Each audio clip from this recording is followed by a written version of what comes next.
From UFOs to psychic powers and government conspiracies, history is riddled with unexplained events. You can turn back now or learn the stuff they don't want you to know. A production of iHeartRadio.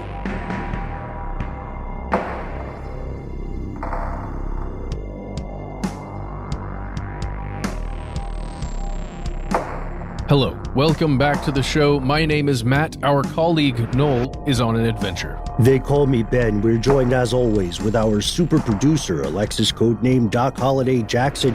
Most importantly, you are here, and that makes this stuff they don't want you to know. Peek behind the curtain, as we so often say. I was just comparing notes a little bit earlier. Doc, Matt, I think this might be the last episode we record this entire year, the last segment we record this entire year. Yeah, this is it. This is finale 2020, everyone. Congratulations. But it comes out, like in the new year. Our finale is, we're a week late with our finale. That's fine. It's a little echo of that which was 2020. It's a little reminder. And forward into the future, the horizon beckons at you from the distance. Depending on how you think of time, you are either inevitably running toward the future or the future itself is inevitably running toward you. We've got some weird listener mails today, Matt. We've got some really cool stuff. We've got a voicemail. We've also got, I think, a couple of just cool out of context things that we might just drop in the audio song here, the way that a beat drops in dubstep. Yeah, or the way a game drops into the PlayStation Store and then just disappears almost immediately. Wow. Here comes a quick one from Steve. Steve says, just going to preface this by saying I'm a 43-year-old man, and as such, I suck at video games. However, I'm about 25 hours into Cyberpunk on Xbox One. Remember we talked about this game? It's buggy as hell, but it's totally badass otherwise. It will randomly quit you out and send you back to the main screen on Xbox. All that aside, it's the most fun I've had playing a video game in a long time. Since Skyrim, honestly. Whoa. That's high praise. That's a lot to say. By the way, I chose a default penis size. Okay, now, oh boy. We talked about on a previous episode that in this game, you are allowed to choose the size of your genitalia, and Steve is happy to report that he chose a default size. He says it felt right at the time. He did a little smiley face too, Steve. One of those little punctuation smiley faces. Matt, I was wondering if you were going to get to that part of the letter. But yes, the characters, from what we understand, are highly customizable, and I'm so glad to hear that you're enjoying the game, Steve. I've actually kept you, Matt. I love spoilers, right? I love spoilers.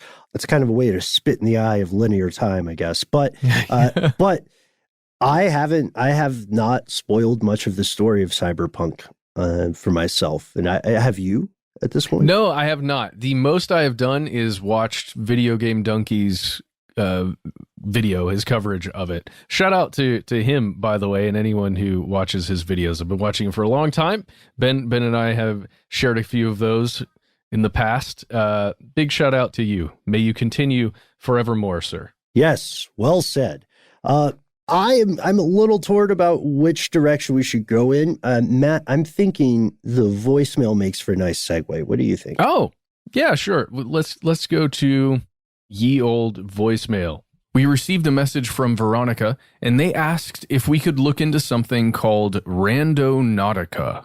Oh, RandoNautica, you say? Thanks so much, Veronica. This is something, Matt, I think you had heard about before I had. I know just a little bit about it. Could you give us the quick and dirty on RandoNautica? Dude, I literally heard about it because of Veronica.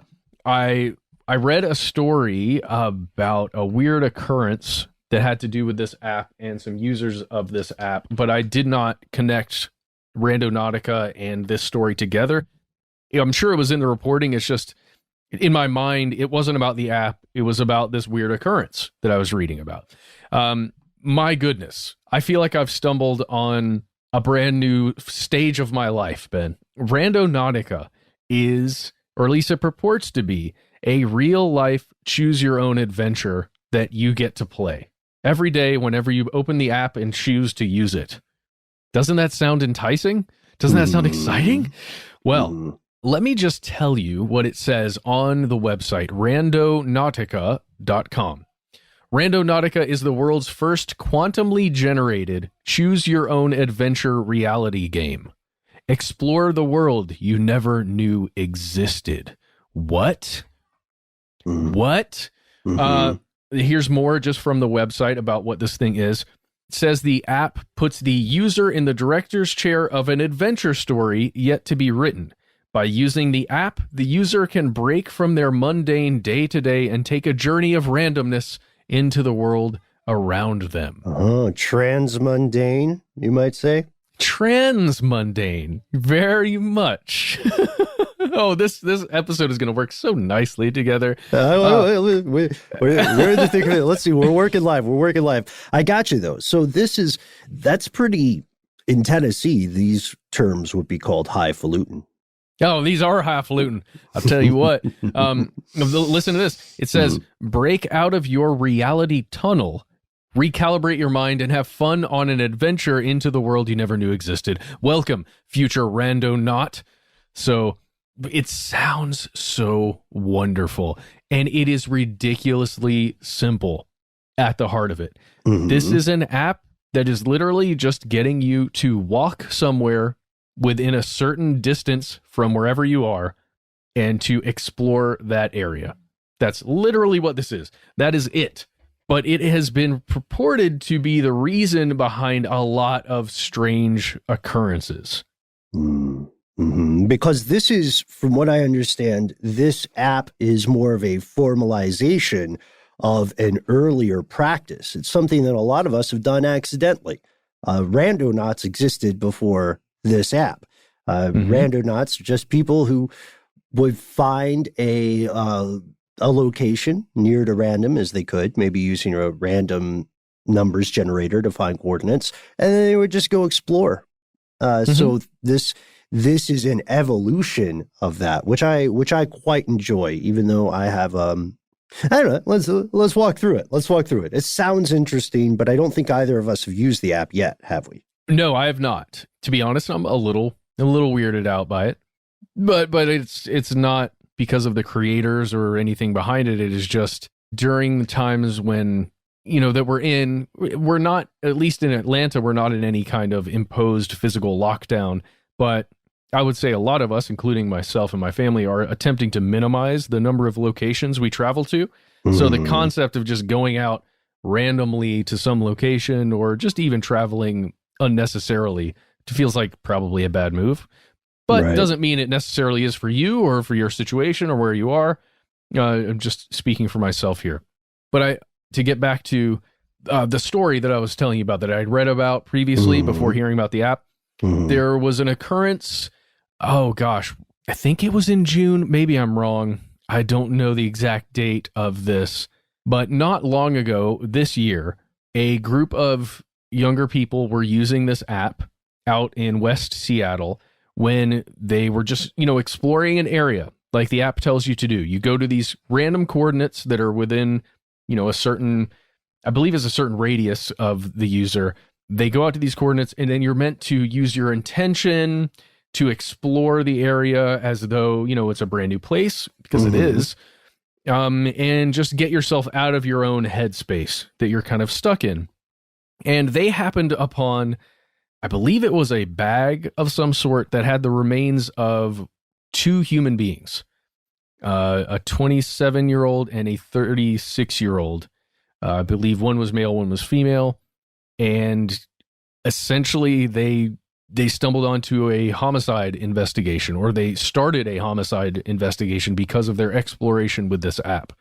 And that is very, very weird. Of course, it was captured for social media purposes, their journey, because that is one of the main reasons people are hearing about this. Is one of the main reasons there are 10, almost 11 million users of this app already. because it is very, very popular if you use social media, especially video social media sites and applications, to film yourself using RandoNautica and going out and exploring the world. And that's why there are so many occurrences, or it seems like there are so many strange occurrences, because of the frequency that this app is being used by people and documented as it's being used. Right, because it's a psychological manufacturing defect of the human experience, right? If you ever think, oh, I always get stuck at this red light, what you're remembering is just the times you've been stuck at the red light. What you're forgetting is every other time that you just sailed through and you didn't feel very persecuted by the universe or spotlit by the universe. Yeah, I think this works off that. We do know that it's been described as performance art, as multimedia storytelling. It reminds me a little bit, in some ways it has what corporate types would call the DNA of immersive theater experiences, things like the Latitude Society over in California, which we'll get into in another episode. Just sidebar, and please keep this on mic, Doc, but sidebar, Matt, have you heard of the Latitude Society? Latitude Society. No, I have not. Oh boy. Okay. It's a weird one. But RandoNautica is doing something that's pretty fascinating. It reminds me of, remember No Man's Sky before that game came out? I remember the hype. I remember the hype too. I never played it. I felt really bad because I waited for one of our colleagues to play it and let me know what the deal was. But No Man's Sky essentially promised to be a game where the player is a spacefaring person, right? They have a spaceship and they're cruising through a universe of randomly designed worlds. And that sounds beautiful because, the game is writing itself around you. And RandoNautica is sort of reframing the way you would encounter the physical world. It's not physically changing stuff about the world around you. It's kind of like a skin you could put on Google Earth or something. Yes, totally. And the only thing is, RandoNautica encourages its users to use their intention to generate in the world experiences. So it's almost like a cold reading of yourself or something, where I decide my intention is to find guidance wherever it is that I'm going to travel. So then once you get to that location, you are searching for something that is going to meet that criteria of your thoughts on what guidance would mean, or what guidance you believe you require in that moment, or find something unexplainable. And then, you discover a ladder set up against a tree in the middle of nowhere that leads up to a single apple. Whatever thing you encounter, then kind of you can ascribe those thoughts to that thing, or you're going to be doing that anyway. Yeah. And this has a shout out. RandoNautica, they also ask you to choose entropy, right? Yes. Intention and entropy. RandoNautica has a prominent connection to one of my favorite academic pursuits of the alleged spooky mental actions people are capable of. ESP, precognition, etc. We're talking about the Princeton Engineering Anomalies Research Program, or PAIR. PAIR had an experiment in 1998, and a number of other experiments, supporting this idea that people can, to some degree, control random number generation through their thoughts, their focused thought, will, and attention alone. If you're a fan of the awesome McSweeney's DVD publication that used to come out regularly, it was like a DVD magazine or short films. You may remember at one time, McSweeney's and Wolfen distributed a bonus DVD from, I think it was PAIR, that asked you, the user, to view this recording at a specific time and see whether you could alter the results of the random number generators at PAIR itself, at Princeton. So this sort of stuff is fascinating. Now, of course, the more skeptical members of our audience today are going to point out the numerous holes in the methodology and problems with the process, sure. But still, it's fun to think about. So this is more and more an argument for Randonautica in my book. But man, Matt, what kind of data is getting captured here? Oh, right. They say there isn't data being collected. Let's go to their FAQ now. Support.randonauts.com. This is officially what they say. The application does not collect user data. The generated points, but never your starting point, are stored as anonymized information with no connection to you or your device. We utilize GPS only for your starting location and never run this permission in the background. Officially, that is what they say. Now that we're on the FAQ, can I do a few more, Ben? Please, by all means. The app keeps sending me to private property. What should I do? Enjoy the journey as close as you can get to the destination without trespassing. Observe the surroundings as closely as you are comfortable with. As a user of the app, you must abide by state and local private property laws. Okay? It is private property, though. Explore during the day, right? Oh, yeah, it does say that. With it says, friends. What does it say? I'm scared to use the app. Will anything bad happen? It says, try to approach of neutral curiosity. In general, the feeling of thrill, anxiety, and a bit of fear is somewhat normal for first-time users. Use situational awareness, avoid night trips, and stay in your comfort zone. And okay, so this is the thing. There's the reverse psychology of this. It's very, in some ways, it's similar to the old game of getting into a dark room and saying certain phrases repeatedly into a mirror, right? To tempt some otherworldly or supernatural entity. So there's a lot of stuff on TikTok. There's a lot of stuff on YouTube with people saying, I tried this once, it was terrifying, never use it again, you know? And those people, we can't say that they're being performative or insincere without knowing them. They may honestly be very scared, but that fright is umami to other people. They want the danger. You know what I mean? You've heard the urban legend. This person said so-and-so into a mirror. Well, why not trip the light? Fantastic myself, thinks thousands of other people. And that's what's happening here. RandoNautica does say you have to get your parents' consent to use the app if you're a minor. But how is that a real barrier? Right? Who on earth has looked at the you must be up 18 and up or whatever clicky things on the internet and thought, oh no, the FBI is after me now.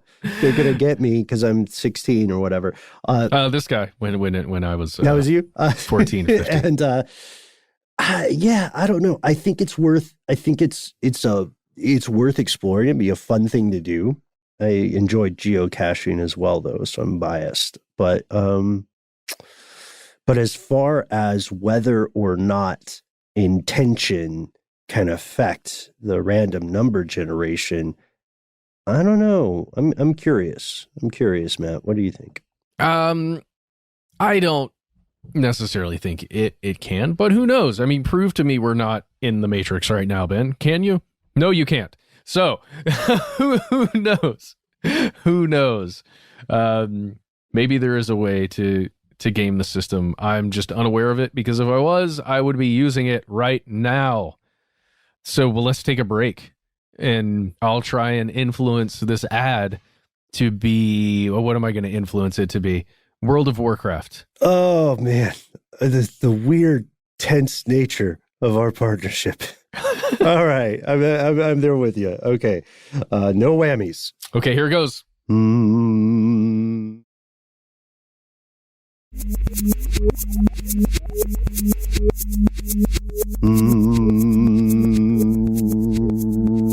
And we're back. Did it work? We'll see. It may have worked for someone. But there's also the argument that you should do what you want with the world and with your experience. So kudos to anyone who said, I'm going to help Doc and the boys out, and I'm just going to play a World of Warcraft ad. on my own, like on YouTube or something. So you made it true for us. Oh, the Shadowlands. All right. This next piece came to us not too long ago, and it's something that we wanted to share with you all, and we wanted to get your opinions on this. Ralphie K writes to us and says, "Esteemed colleagues in plumbing the Transmundane, please find a letter attached. It explains everything. We come in peace. Afraid be not do please. Hail Eris. All hail Discordia." That sounds familiar. Hail Eris. I swear I've heard that before. Mm-hmm. And Discordia. Mm-hmm. It's not Discworld. That was a whole other thing, but Discordia. So this came with an attachment, a letter attached that we both were a little hesitant about diving into. We both, I think, did a preview of the message, maybe compartmentalized before opening it. And when we opened it, I don't know about you, Matt, but I'm very glad we did so, because we got this wonderful little letter we wanted to share with you. It's a bit thorough. So I propose that we split the duties up here. We toss the text back and forth between ourselves, and then, pause as needed for explanations. First explanation before we begin: what is Discordianism? It's, according to Adam Gorightly, it was founded as a parody religion. Adam Gorightly writes a lot about fringe thought and research. It encourages the worship of Eris, a Greek goddess. It's Eris in Greek, and it's Discordia in Latin. So there's a lot of strange stuff we're about to dive into. We're on the edge of the pool, folks. Mm-hmm. So here we go. Let's start at the top, and as the Mad Hatter says, we'll start at the beginning, we'll go through the middle, and we'll stop at the end. No, that's perfect. Great. All right, so Ralphie writes, "From the Absurdist Historian's Army, an EOOTLG alum affiliate, to the host of Stuff They Don't Want You to Know. By name they are," and then it has our three names, and then what is the :H::M::, and then your name? What is that? I am not familiar with a lot of these abbreviations either. Okay. Right Honorable? The Right and Honorable, I don't know. Mr. Ben Bolin? It's weird. It's weird. I noticed. Did you notice they didn't put the M on every name? Oh, yeah. You are the only Mr. Well, maybe. We don't know. Master? I don't know. It would be misleading. So we've already stopped. We're like in the intro. Okay, I'm sorry. And we're already going, what's going on? Please let us know what the RHM means. We are not intimately familiar with this school of thought. So Ralphie says, "Esteemed colleagues in transmundane research," there we go. The callback worked. Cool. "Allow us to begin with introductions. I have countless names and countless faces. You might call me a denizen of the space exterior to reality, though I inhabit a flesh suit at present. These days I wear a red hat and am a quite real and practical magician." Ooh, well, that's amazing. And they continue, "I find your work fascinating, particularly your collective talent for aphorism. We at the AHA are also transfixed by the inexplicable, the hypernovel, the super real, the transmundane. Yes, in particular, R.H. Bolin's adage that the great ideas are the force that changes the world. And as the branch of the illuminated conspiracy, your collective insistence on conspiracy realism is refreshing, to say the least." Great ideas, Ben, are the force that changes the world. And I couldn't agree more. Well, it appears that we're being buttered up for something, Matt. Yeah, I know. All right, let's continue. Yes, esteemed colleagues, we, the Absurdist Historians Army, are an affiliate branch of the Esoteric Order of the Laughing God, itself a branch of the Rosicrucian Order of Western Tantra. Laughing God, love it. Love it. We are the present representatives of the radical DZOGCHEN Dzogchen Vajrayana discipline of the Ram Nyingma Arat in the southwestern United States for our sins. I wonder if that's, okay. And then they continue, the Scarlet Lodge of Force, the Crimson Hood, or the Red Hats. We seek to directly assault the structural notions of global fascism through art, conversation, and armed confrontation if necessary. Ooh. We will kill the idea without touching the body that thinks it. Fascinating. Assaulting the structural notions of global fascism through art, conversation, and armed confrontation if necessary. Yeah, just throw that one in there. Just a dash of that. Okay. We see you. And then they continue, in short, we see what you see. It is in our house now, and we must find it and do now what we can. We practice a wide range of tactics, primarily in the realm of culture jamming and idea combat. God, I love this, Ben. Okay, continuing. But this is a branch of what is referred to as Operation GOTB.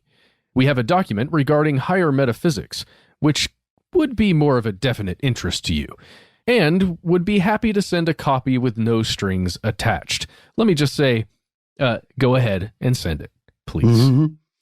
Send it. Also, the skeptic in me does not believe that there are no strings attached because everything is connected in some way. And is this not culture jamming in its own right in some way? Mm-hmm. Mm-hmm. Are you not jamming the culture? Oh, we're a culture jam band.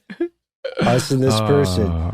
So they go on to say, the only reason we have not done so with this letter is due to the general objection of sending unsolicited documents to filmmakers or artists for obvious reasons. However, we explicitly intend, find your intention, for you to make up your mind what we have with, as said, no strings or implications attached. We intend also to contact the RHM, there it is again, Robert Evans, but he is comparatively difficult to reach for clear reasons. If our esteemed colleagues would extend to him our invitation as well, it would be of great assistance, and we would be most grateful. Belief is not a requirement to experience the mysteries. So they want us to reach out to Rob? Well, Rob, this is us reaching out to you. Can you hear us through the airwaves or the pod waves, whatever these things are? Robert, this is interesting stuff. What do you think?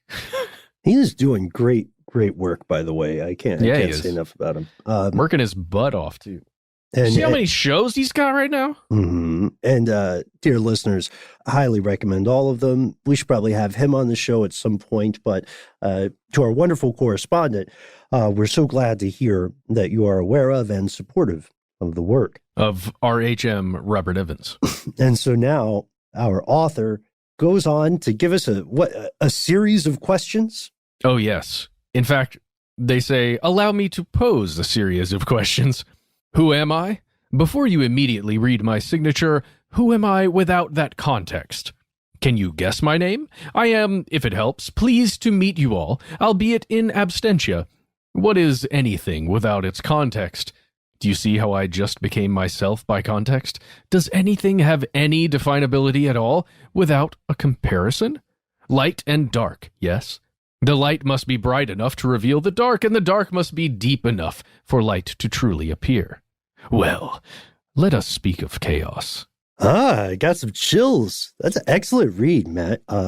It sounds like it's writing that perfect line between a supervillain and a superhero. It's like they're right there. They're the anti-hero that is exploring the edge through counter. I don't know. Let's just talk about chaos, Ben.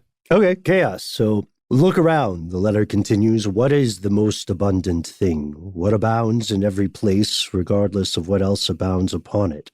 What indeed is the abounder, so to speak? It is chaos. Unmanifest it is, yes? And what of its opposite? Can it be said to have one? Perhaps anti-generation, yes? Would we call that hate or hunger? Maybe the two together? We call it malice. But does chaos not contain all within it, along with all's negation as well? Then malice must balance within the formula, if we model it as one. Yes.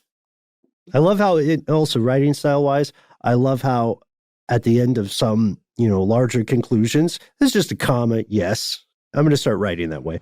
It sounds good. Yes. So then what is order?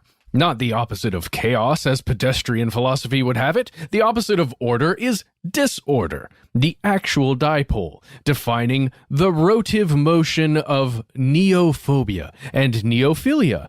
That is being fear of our fixation on change.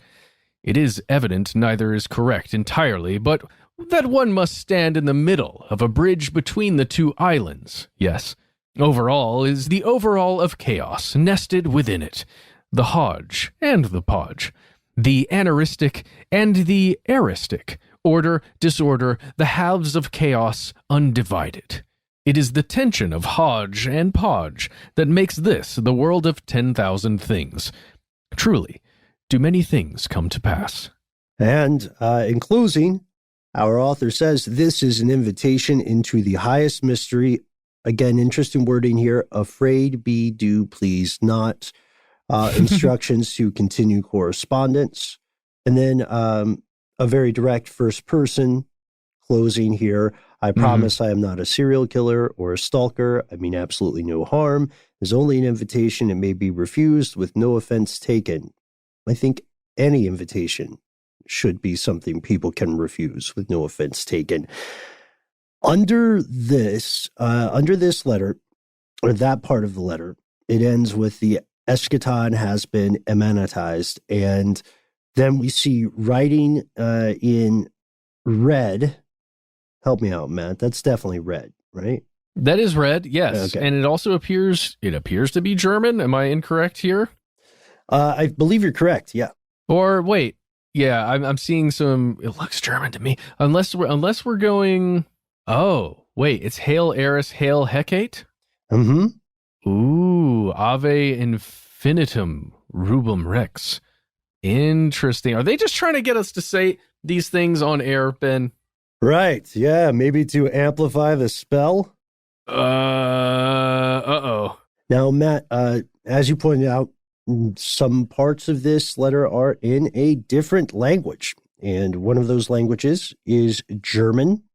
We had an interesting discussion off mic about magic as weaponized psychology and whether we are being asked to, in some way, amplify a magical working by reading these phrases on the air.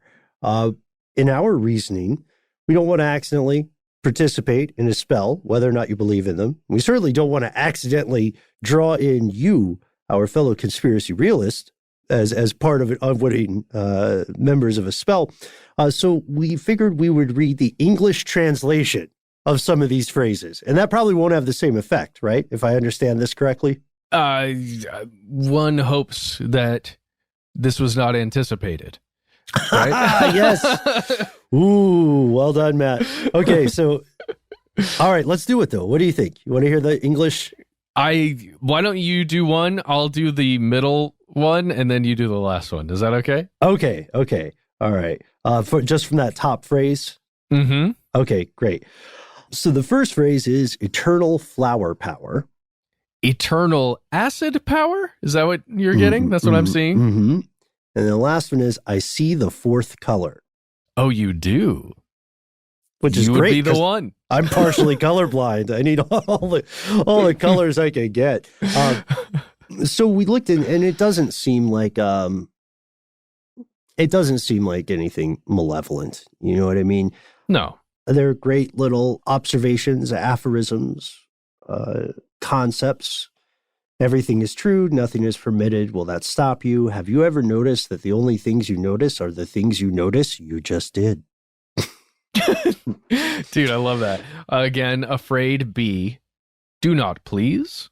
But can I read the next part here? It says, one day you will read this message and wonder at how much has changed. We are the Illuminati. Curiously, that statement, we are the Illuminati, is in all caps except for the A and R of R. Mm-hmm. And Ben, I am not familiar with that practice of spelling it in that way or writing it in that way.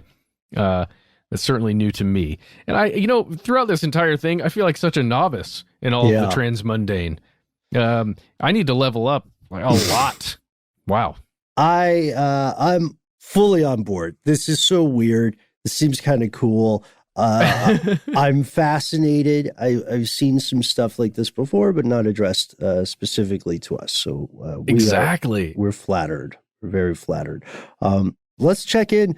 I don't want to put you too much on the spot, Codename Doc, but what do you think of what you just heard? That's what I got so far. Okay, it's working. I don't know. The discord has been sown. The chaos has been sparked. All are confused. Be not, please. Oh boy, this is getting to be a lot. Let's take a quick break.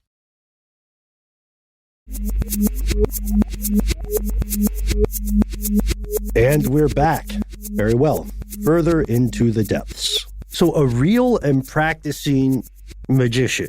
Yeah. Our author identifies themselves as, meaning then that you have enacted what are sometimes described as magical works. Would love to hear examples of that. Would love to hear more explorations of this. I think for outsiders, one thing that becomes pretty confusing is the nature of what would be maybe called applied effect versus the more philosophical, metaphysical concerns and spiritual navigation. So I think seeing that together in a combined system can be confusing to a lot of people. But the first thing this reminded me of, Matt, because I am a relatively simple person, is the Illuminatus trilogy. Do you remember these books? I do. I certainly do. There are many references in here. In fact, correct me if I'm wrong, Ben, but I believe that phrase right towards the end there is ripped directly out of the Illuminatus trilogy. The Blumenkräfte part there, the flower power, is that not ripped from the Illuminatus trilogy? I may be way off base. Well, this Hail Discordia stuff is definitely in there. I don't know where they pulled it from, though. Right? Okay. But there are things in there like the 23 Enigma, which is the idea that 23 is a magical or somehow significant number. And in the Principia Discordia, which is kind of the religious text of the Discordian belief system, it's written by Greg Hill and Carrie Wendell Thornley. In that, you'll see a claim about 23 that says all things happen in fives or are divisible by or are multiples of fives or are somehow indirectly or directly appropriate to five. That's the law of fives, and 23 is regarded as a corollary of that law because 2 + 3 = 5. That's the kind of territory we're diving into here. Just yes. To be very clear. We could also say that the reason we have base 5 and base 10 kind of numbers is actually very simple. It's because that's the number of phalanges or digits we have. Those phalanges, they've really just sent us on a path just because of these things, man. Yes. Yep. Because now, if we all had 6 fingers, it would be we'd have like a base 12 kind of situation going on. It's pretty reasonable. If for some reason we all had 6 fingers. Do octopuses have like a base 8 reasoning? Or surely. Or maybe not, because each arm has kind of its own brain. Anyway, that's an episode for another day. But this letter was such a refreshing surprise. And it's something that, we always want to be honest with you folks when we don't understand something. It's something that's a little over my head. I didn't catch a lot of these references, especially given that there was a follow-up that is entirely not in an alphabetic language that would be familiar to a lot of people. For sure. Well, now I'm just going to go down rabbit hole after rabbit hole of stuff that is included in this message, and I'm not going to stop for a long time. And really, I just want to learn more about the Scarlet Lodge of Force. Or the Crimson Hood. I feel like I'm aware of the Crimson Hood, but the Scarlet Lodge of Force, I'm going to learn as much as possible about. Same, Matt. Hard same. Let us speak Hard of chaos. Hard same. That sounds like it could be a weird album title for someone. You know what? It's like a Mick Jagger solo album. It's like Mick Jagger, hard same. Why does that feel somehow off and weird? I don't know. Well, I mean, it's just the hard. The Crimson Force. I'm not going to get the Crimson Force out of my head. Or the Scarlet Force. Sorry, the Scarlet Force, the Crimson something. So cool. Yes, yeah. And this also has an interesting tie-in to our earlier exploration of RandoNautica, right? The idea that intention alone can alter the world in ways science has yet to understand. What's fascinating here is that we know this is to a degree true when it comes to observation of actions, very, very small things, right? Like whether light is a particle or a wave, the two-slit experiment, and so on. But does that indicate anything larger? Does that indicate, I don't want to sound dismissive, I'm just trying to think of examples. Does that indicate, for example, that a vision board can, meditating in front of a vision board or just meditating on your own, does that somehow alter the world around you? Or does it simply alter the way that you experience reality? I guess the question is really phenomenological at some point. Phenomenological experience, meaning that we're not changing the outer world. We're sort of changing our consciousness with new information or new opinions or new beliefs, and we are affecting that change most readily by our interaction with external objects of our direct experience. So, like, are we changing the world, or are we changing our minds about the world? That's kind of the big question. Man, I remember when back in the day, I used to get that oregano and make use of it, and I would have these kinds of thoughts all the time. Ben, want to let you know I'm going back to oregano officially because of this letter. You're back on the Gano? I'm going directly to that sweet, sweet oregano. So, so this has given us a lot to think about. I think both of us are going to be digging deeper into this. We'd massively appreciate that follow-up document there with a little bit more about metaphysics, because I think what's intimidating to a lot of people in this sort of situation is finding a starting point. You know what I mean? Mm-hmm. How do I begin to understand these very specific allusions, references, and so on? Or should I? Is this just an act of culture jamming? And if so, what are your favorite acts of culture jamming, dear listeners? I'll tell you, Matt, there's some great examples of this in the Illuminatus trilogy. Some of my favorites have always been fake signs. Just fake signs that are just plausible enough. Like one of the best examples in Illuminatus trilogy, this is not a spoiler. Someone goes into a very fancy department store and there's a sign that says, you have to have shirt and shoes for service, etc. So they alter this sign, or they put up a different sign. I can't remember what it is, but the only change is they added the line like no spitting. And this was in a really fancy store. And so customers would be very turned off when they walk in and they're like, is spitting a problem here? Someone has been spitting such that a sign was necessary? Yes. So that's what I like culture jamming like that. I like I used to put up a lot of fake lost photos or lost notices, flyers. Yeah. Like I had one that was like a lost parrot. And the whole thing was like, please don't bring him back.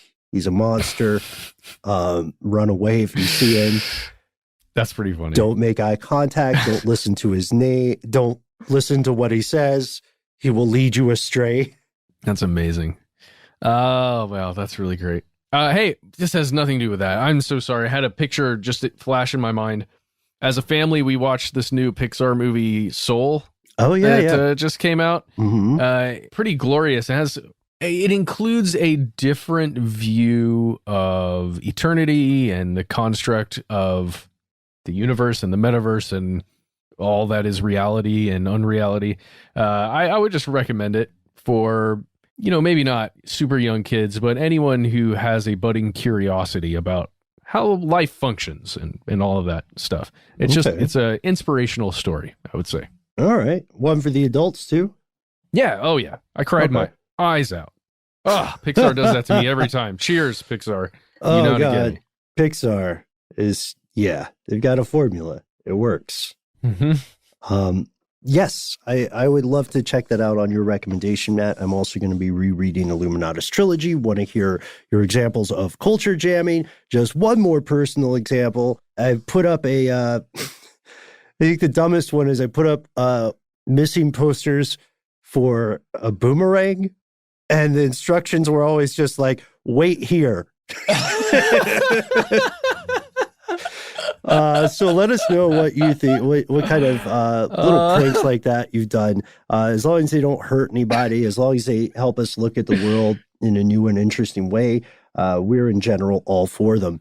You can tell us about these things, many other things, whatever you wish to tell us and your fellow listeners through a number of ways. We're on the internet, we're on Instagram, we're on Facebook, we're on Twitter, as shows, as individuals. We like to recommend, here's where it gets crazy, over there on Facebook, where you can hang out with the best part of the show, your fellow listeners. But wait, you say, I hate social media. You shake your fist at the sky while someone is saying, this is a Wendy's.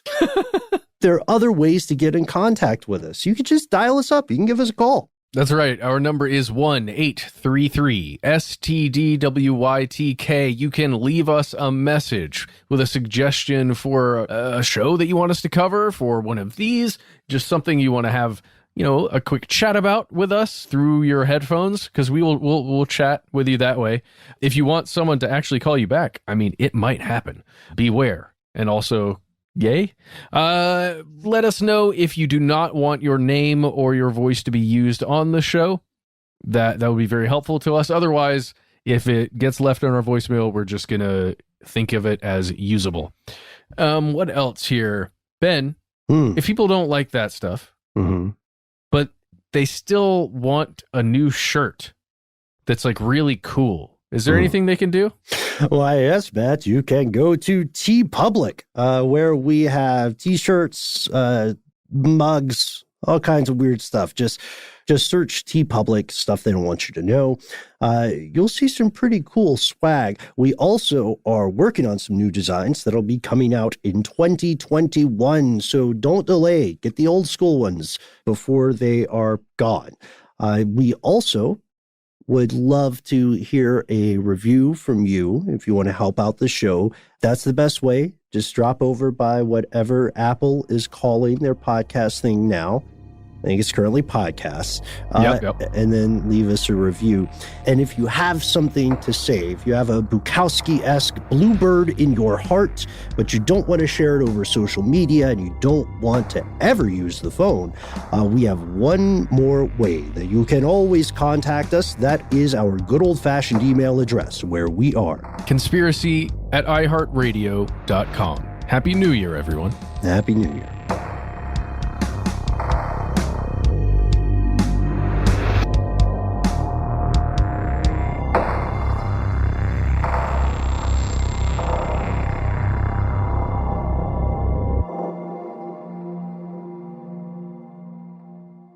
Stuff They Don't Want You to Know is a production of iHeartRadio. For more podcasts from iHeartRadio, visit the iHeartRadio app, Apple Podcasts, or wherever you listen to your favorite shows.